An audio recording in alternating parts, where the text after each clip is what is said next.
sans que rien ici-bas ne m'arrête, et sans rien que le chant de sa voix. Tous ensemble. Je suis vraiment Seigneur et mon Maître, sans jamais m'éloigner de ses bras, sans que rien ici.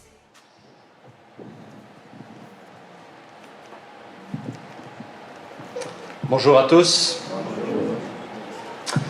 Pendant le cours de prédication avec notre pasteur, il m'a attribué l'église de Pergame. J'ai lu ces quelques versets et je me suis dit, oufti, c'est pas tout à fait le texte que j'aurais choisi moi-même.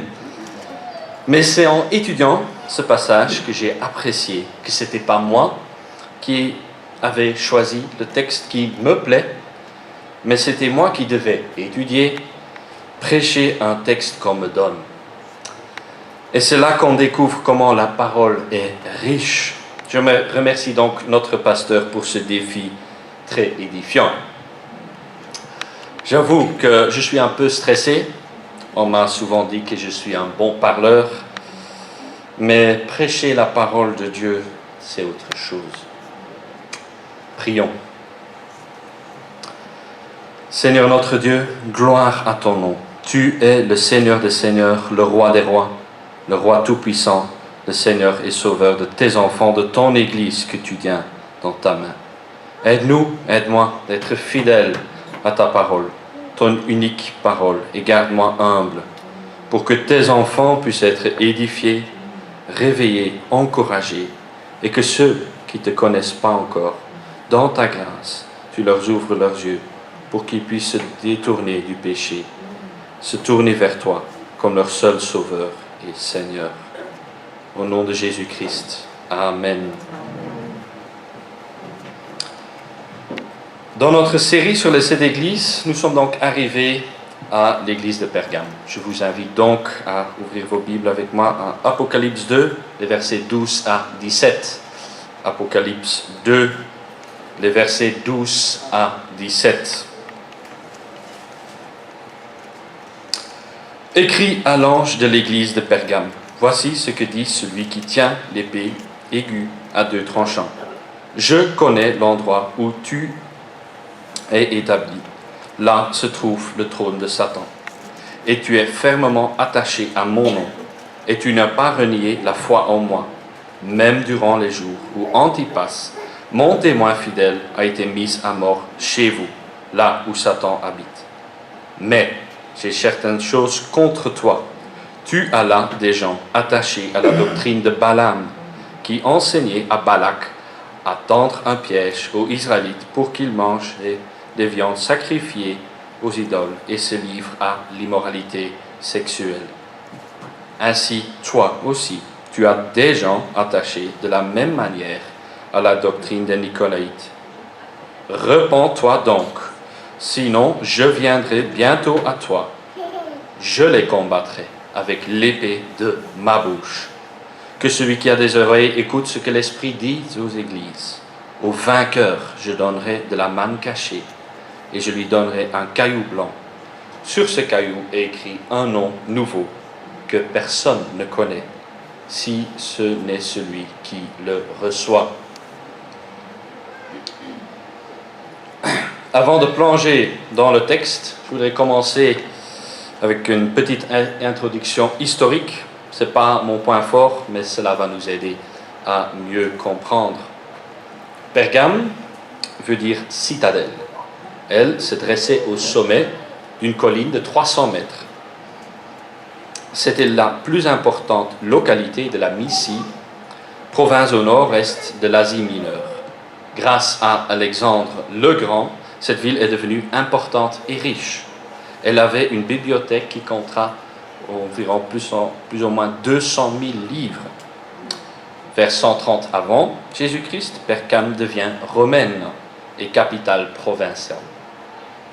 Mais Pergame était surtout un centre religieux important pour les cultes païens comme Bacchus, Zeus, mais aussi Esculape, le dieu de la médecine.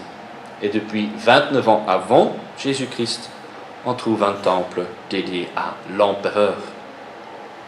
Pergame est même devenue la capitale du culte à l'empereur. Cela nous montre donc pourquoi, à plusieurs reprises, le passage qu'on vient de lire dit « là où Satan habite, là où Satan a sa demeure, là où le mal règne », ça dépend un peu de votre traduction. Pergame était donc une ville, un siège d'opposition satanique, là où on adorait toutes sortes de créatures, sauf le vrai Dieu créateur. Et par là donc, on adorait le diable.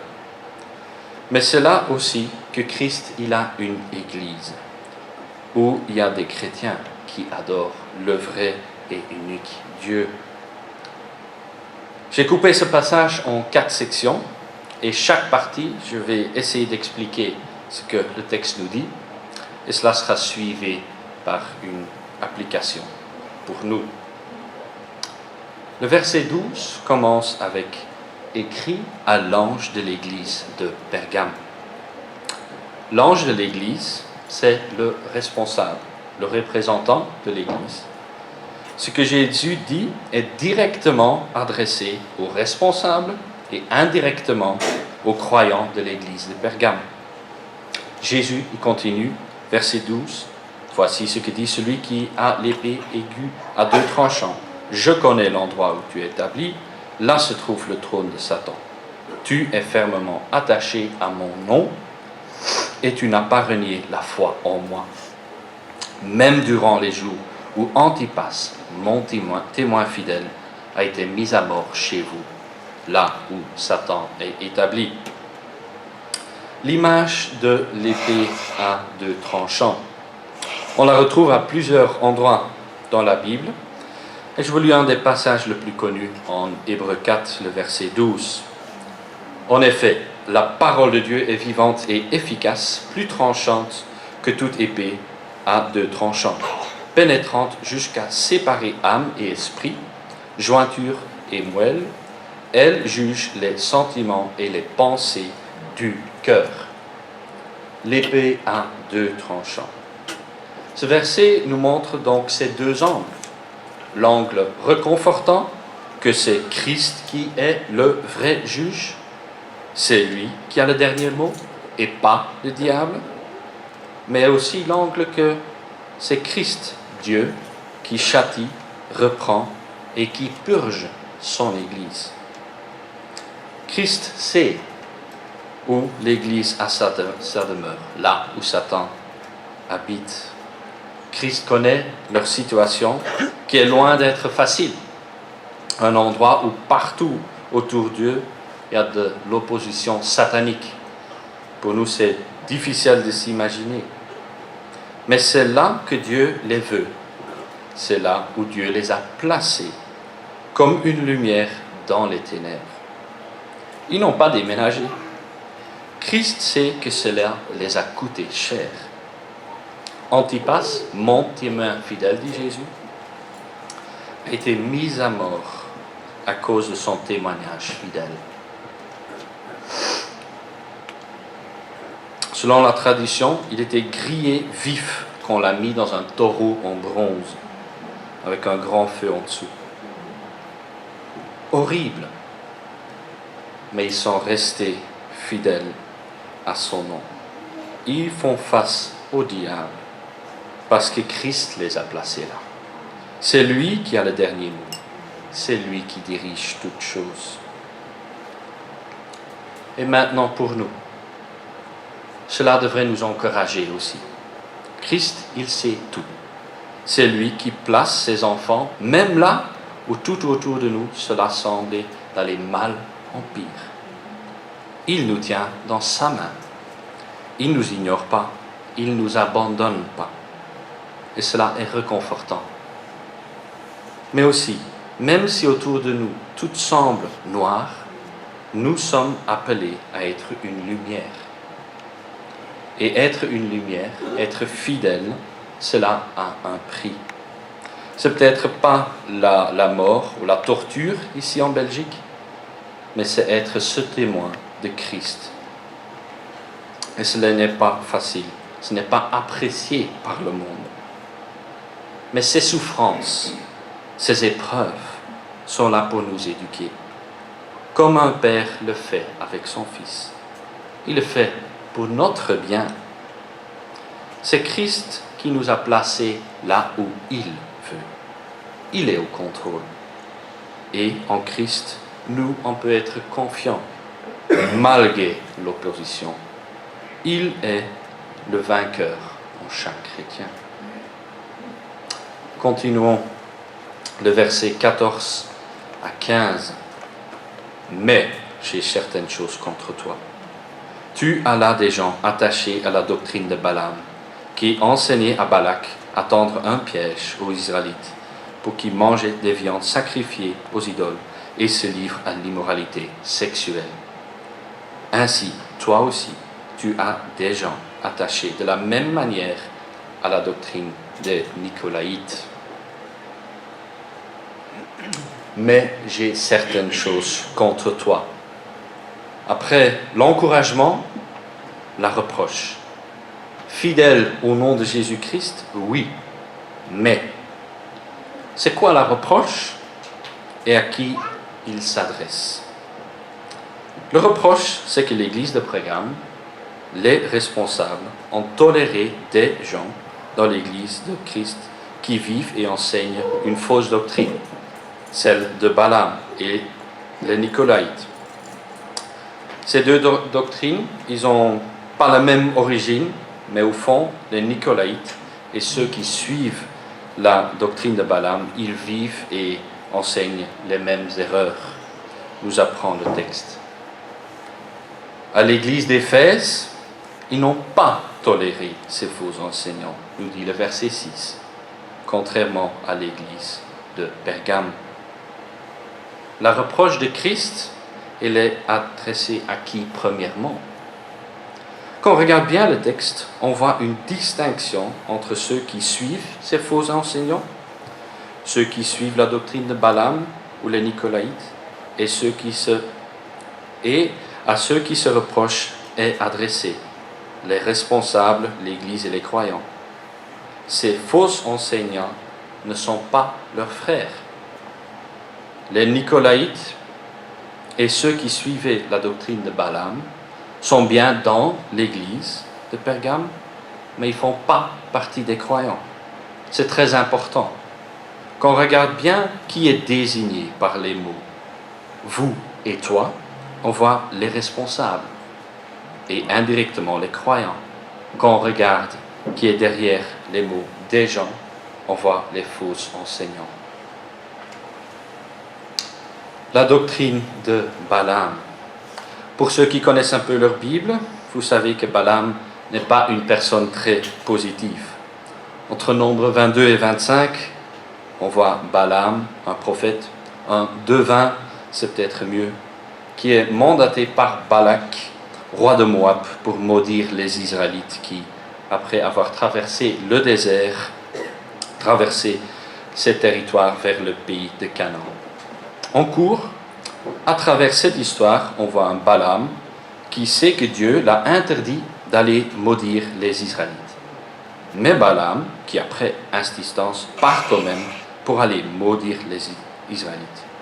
Mais Dieu, qui l'arrête sur son chemin. Balaam, il continue son chemin. Mais, quand il veut maudire, Dieu fait en sorte qu'il y a des bénédictions qui sortent de sa bouche. Et cela se répète 3 fois. On voit donc clairement comment Dieu est au contrôle et maudire était impossible. Et qu'est-ce que Balaam a fait après cela? Il ne tremble pas devant Dieu, il connaît la volonté de Dieu, mais il n'a aucune crainte, pas de respect, pas d'amour pour Dieu. Et après, nous dit Nombre 31, 16, nous montre en fait que Balaam va conseiller le roi Moab d'envoyer des jolies filles étrangères, de faire des grands festins pour pervertir les Israélites, pour qu'ils commettent et vivent dans la débauche, mangent les viandes sacrifiées et par là aussi tombent dans l'idolâtrie. Et de la même manière, l'église de Pergame a toléré des gens qui vivent dans l'immoralité sexuelle et mangent des viandes sacrifiées. Probablement du genre, tant que spirituellement tout va bien, mon corps n'a pas d'importance. Je peux faire ce que je veux. Pourtant, leur comportement était contraire à la règle apostolique de Actes 15, 29, de s'abstenir de la viande sacrifiée et l'immoralité sexuelle. Et maintenant pour nous, c'est quoi la leçon? On pourrait parler de ce qu'on voit dans certaines églises, surtout dans le monde occidental, même ici en Belgique, qui ont accepté le mariage homosexuel et le transgenre et toutes ces choses où on est bombardé avec aujourd'hui. Mais avant de pointer les doigts vers les autres, ce qui est tellement facile, j'aimerais qu'on regarde à nous-mêmes. Comme dans l'église de Pergame, il y a deux groupes. Ceux qui vivent comme ces faux enseignants et les croyants. Deux groupes, deux catégories. Je donne quelques exemples. Premier groupe, ceux qui se disent chrétiens et qui, par exemple, sans aucun problème, cliquent sur un site de pornographie. Il aime cela, ça fait partie de sa vie. Ou l'autre qui se dit, écoute, tant qu'on s'aime, coucher avant le mariage, ce n'est pas si grave. Ou du genre, j'en ai marre de ma femme ou de mon mari. Je me divorce et peut-être je trouverai bien une autre. Ou du genre, je me trouverai bien une femme ou un homme. Chrétien ou pas, c'est pas important, c'est pas ça qui compte. Et je pourrais continuer avec d'autres exemples.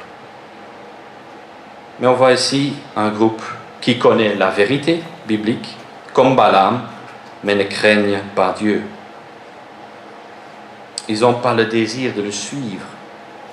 Ils veulent peut-être bien être sauvés de l'enfer, oui, mais qui ne veut pas être sauvé de la colère de Dieu?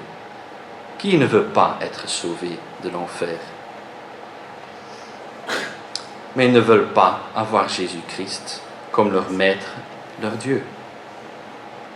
Souvent, la grâce et la liberté en Christ, pour eux, sont un prétexte pour faire ce qu'ils veulent. Ils ne luttent pas avec le péché.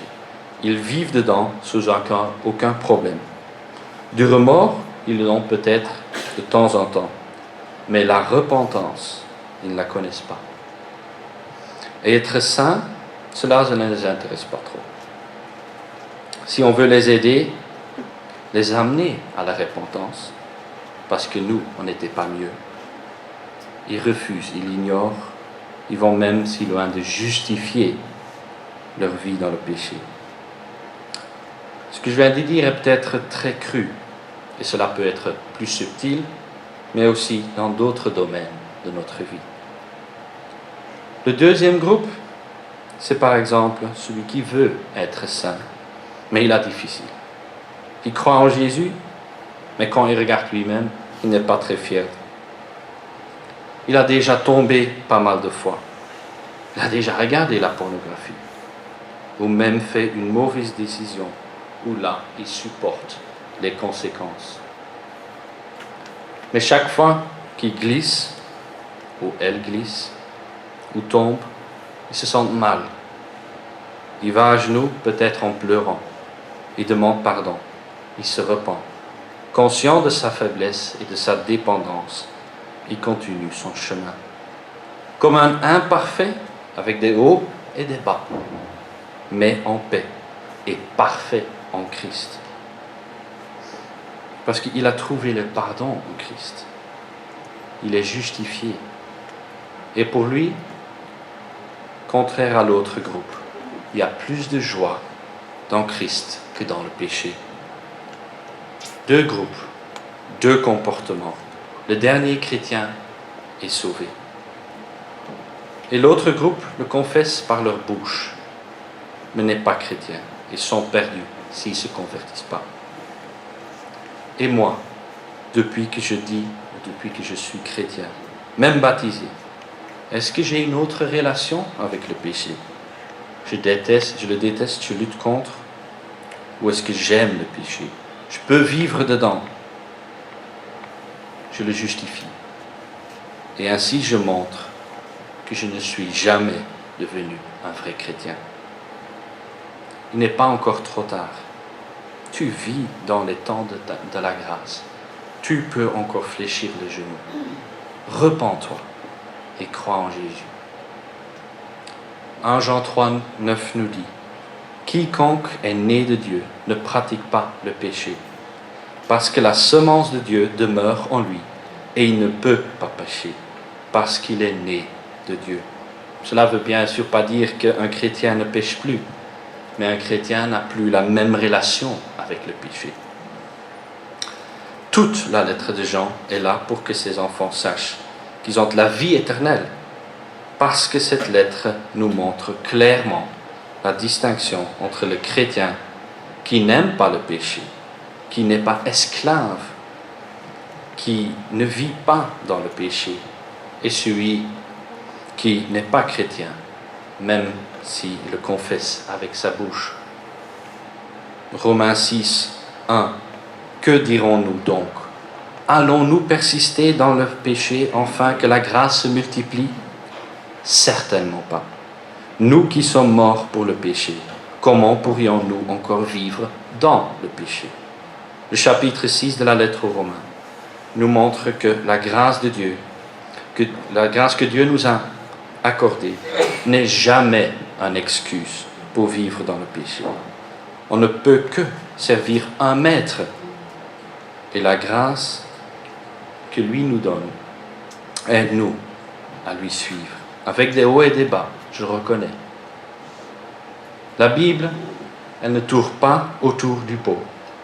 La parole, elle divise. La vérité, elle divise. Et n'oublions pas que la parole de Dieu a toute autorité.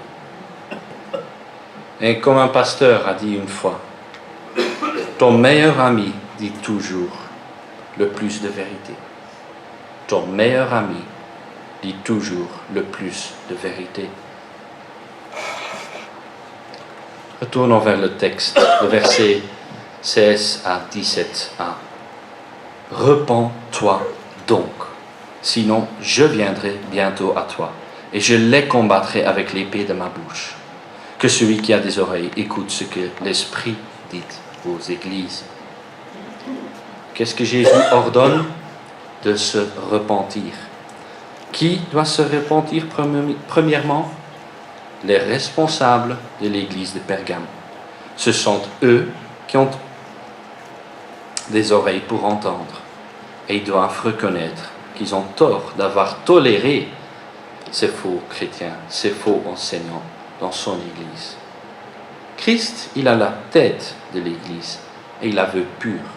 Il a un époux jaloux, il la garde dans sa main. Il ne veut pas que ces faux enseignants fassent trébucher les croyants. Et il y a une menace. Si vous, les responsables, ne faites pas votre travail, si vous ne repentez pas, Christ, il va discipliner son Église, les responsables, les croyants. Et il combattrait ces faux enseignants par l'épée de sa bouche. Que doivent-ils faire? Christ vient de montrer que ces gens-là sont des faux croyants, des faux enseignants. Je dirais donc premièrement que Christ veut qu'eux aussi appliquent cette séparation, en pas les considérant comme des frères, vu leur comportement. Ils doivent leur annoncer l'évangile. Et si l'évangile, qui est toujours dérangeant pour le non-croyant, est fidèlement annoncé, ou ils se convertissent, ou ils partiront, comme nous dit 1 Jean 2, 19. Ils sont partis du milieu de nous, car ils n'étaient pas des nôtres. Car s'ils avaient été des nôtres, ils seraient restés avec nous. Mais cela est arrivé, afin qu'il soit bien clair que tous ne sont pas des nôtres. Ou ils sont mis dehors par les responsables. Et maintenant, pour nous, la responsabilité pour les responsables de l'Église est grande et lourde.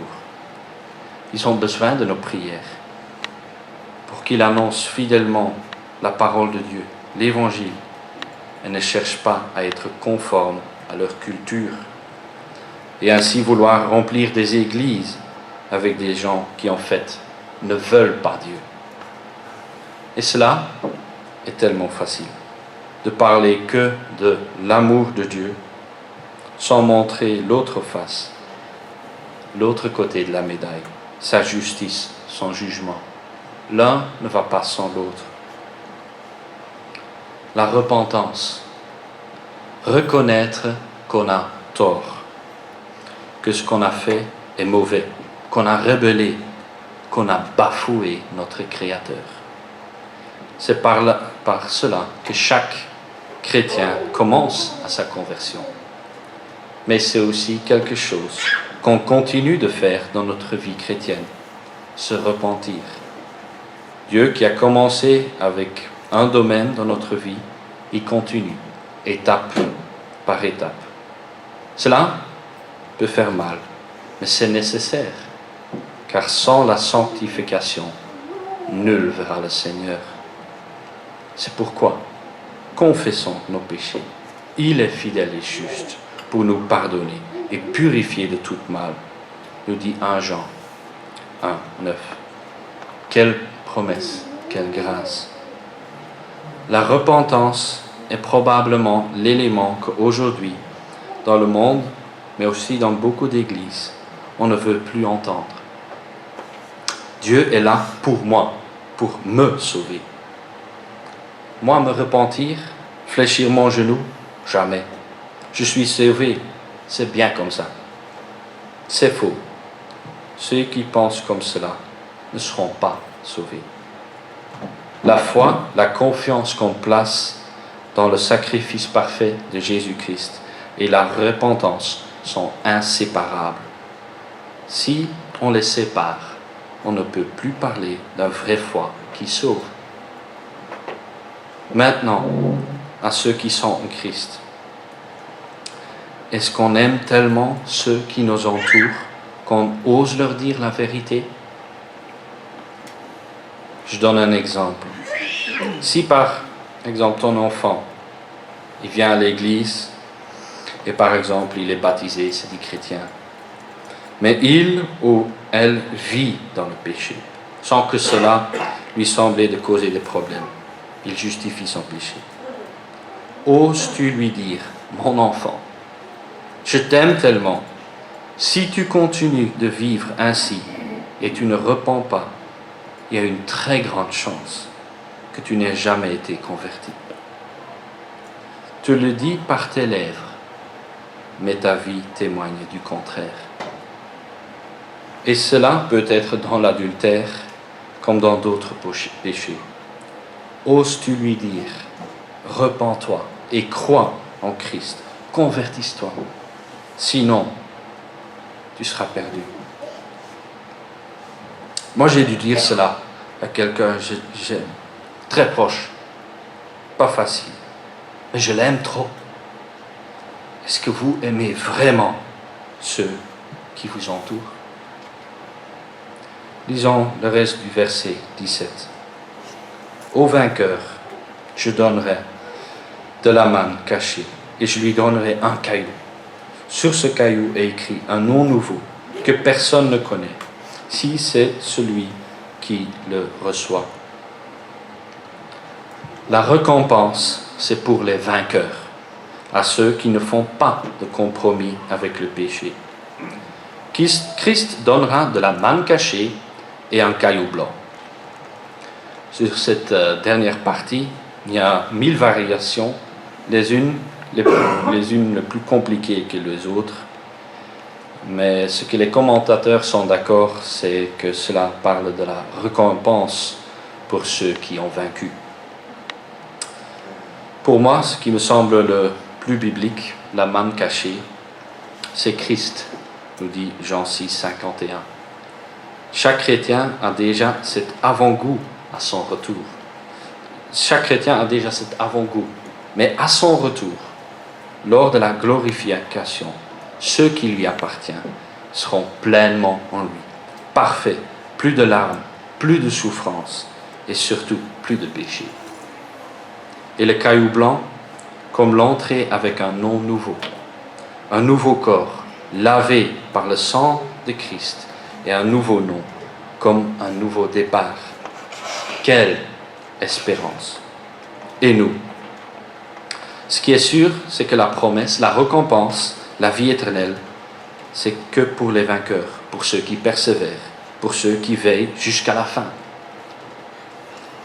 Une promesse merveilleuse, quelque chose que chaque chrétien désire de voir, d'être avec Christ, la vie éternelle avec lui. Je pourrais arrêter là, mais comment persévérer? Comment vaincre? Comment veiller? Une très bonne question. Comment je fixe mon regard sur mon être imparfait, mes luttes et mes chutes, je suis là, loin d'être encouragé pour persévérer. Tout en moi dit, c'est foutu. Il faut que je revienne. Et moi, j'en ai besoin tous les jours. Que je me renouvelle en Christ, en sa parole. Que je fixe mon regard sur ce que Christ accomplit à la croix. Lui qui a vaincu le diable. Sans lui, on ne sait rien faire, que chuter. Reviens à lui, reviens à l'Évangile. Tu as commencé ta nouvelle vie en Christ par grâce. Maintenant, continuez de dépendre de sa grâce. Sans lui, tu ne sais rien faire. Tu es comme une branche greffée en Christ. Quand tu vois un frère ou une sœur qui lutte, aide-le. Tu n'es pas mieux. Ramène-le à la croix. Christ est comme notre pompe d'essence, si je peux le dire comme ça. Et notre réservoir est péniblement petit. Il a fait ainsi pour que nous, dans notre faiblesse, on reste attachés à lui. 1 Jean 5, 4 et 5. Puisque tout ce qui est né de Dieu remporte la victoire contre le monde. Et la victoire qui a triomphé du monde, c'est votre foi. Qui est victorieux du monde? N'est-ce pas celui qui croit que Jésus est le Fils de Dieu? La victoire, c'est pour qui? C'est pour ceux qui sont en Christ. Celui qui a le Fils a la vie. Celui qui n'a pas le Fils de Dieu n'a pas la vie. Et on a cette assurance en Christ qui nous pousse à travailler à notre salut, à lutter avec crainte et tremblement. Car c'est lui qui produit en vous le vouloir et le faire pour son projet bienveillant, pas pour le nôtre. Pour résumer ce qu'on a vu, Christ a le dernier mot, mais il connaît notre situation. Et avec nous, ne nous abandonne pas. Mais Christ ne veut pas de l'idolâtrie, de l'immoralité sexuelle dans son Église. Il ne veut pas de monde dans son Église. Nous sommes séparés du monde. Il la veut pure. Il veut que nous, les croyants, ne nous endormirons pas et que nous cherchons à vivre dans la sainteté. D'être clair, de ne pas tolérer des faux enseignants, des fausses idées, même là où le monde dit tout est permis. Et d'annoncer l'Évangile, de repentez-vous et croyez en Christ à ceux qui se disent chrétiens, mais ne le sont pas. Et d'encourager notre frère ou notre sœur en Christ et nous-mêmes en revenant à la croix, en revenant à la grâce, en revenant à l'Évangile, qui est le moteur de chaque chrétien. Et c'est comme ça qu'on voit que l'Évangile n'est pas le ABC de la vie chrétienne, mais la A jusqu'au Z de la vie chrétienne, nous dit Timothée Keller. Prions. Seigneur notre Dieu, merci pour ta parole qui est claire. Aide-nous à veiller, à être fidèles à toi, à nous renouveler en toi, parce que là où tu nous as placés, on puisse être une lumière. Et c'est là par toi, qui nous tient dans ta main, qui ne nous abandonne pas. Donne-nous la force de faire ce que tu demandes. puis demande-nous tout ce que tu veux. Au nom de Jésus-Christ. Amen. Chantons le cantique en Jésus seul, et la dernière strophe sera pour la fin.